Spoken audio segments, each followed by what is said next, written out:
Chapter 50. And Joseph fell upon his father's face, and wept upon him, and kissed him.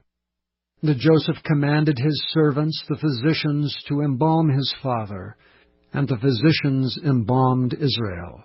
And 40 days were fulfilled for him, for so are fulfilled the days of those which are embalmed. And the Egyptians mourned for him 60 days.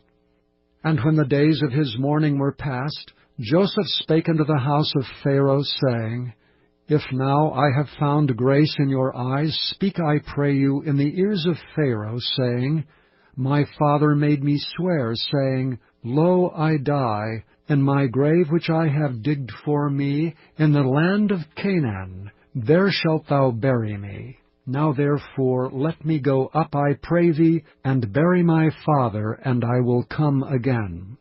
And Pharaoh said, Go up, and bury thy father according as he made thee swear.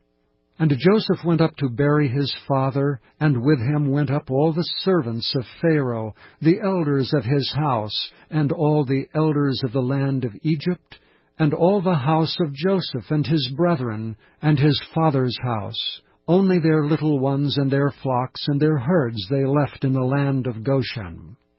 And there went up with him both chariots and horsemen, and it was a very great company.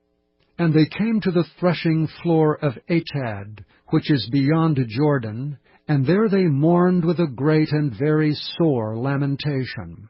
And he made a mourning for his father 7 days.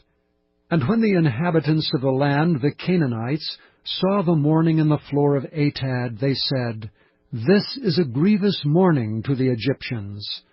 Wherefore the name of it was called Abel Mizraim, which is beyond Jordan.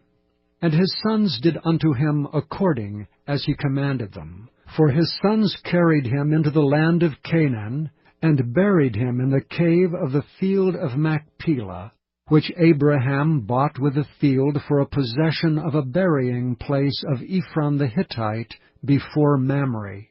And Joseph returned into Egypt, he and his brethren, and all that went up with him to bury his father after he had buried his father.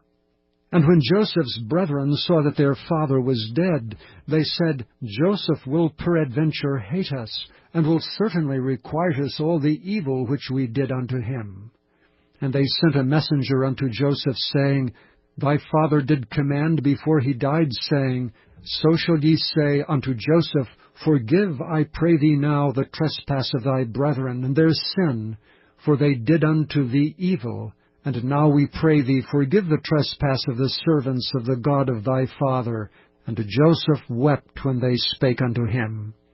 And his brethren also went and fell down before his face, and they said, Behold, we be thy servants.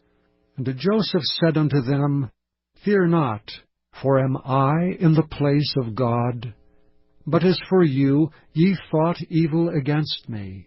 But God meant it unto good to bring to pass, as it is this day, to save much people alive.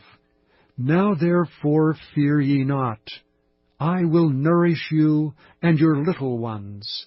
And he comforted them, and spake kindly unto them. And Joseph dwelt in Egypt, he and his father's house, and Joseph lived 110 years. And Joseph saw Ephraim's children of the 3rd generation.